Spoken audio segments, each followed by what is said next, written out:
జాతుల మల్లెపూల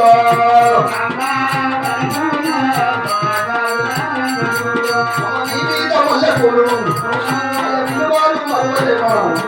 నీ భార్య మల్లెపూ అయ్యా ఏమిచ్చి కల్పించా తండ్రి 50 రూపాయలు ఇచ్చాను ధనవలిచ్చి మల్లెపూలు మీరు వైకుంఠమే పంప మల్లెపూలు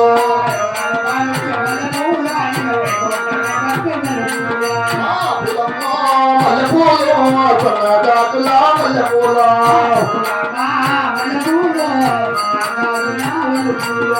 ఇల్లు తిరిగి పోగా ఇల్లే వచ్చిన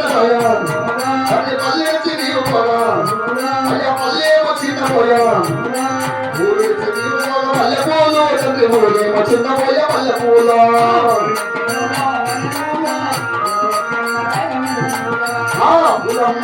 మల్లెపూల సనజాతుల మల్లెపూలు అంటూ కల్పించిన వారి కుటుంబానికి మరి ఆ కాకి నరసింహస్వామి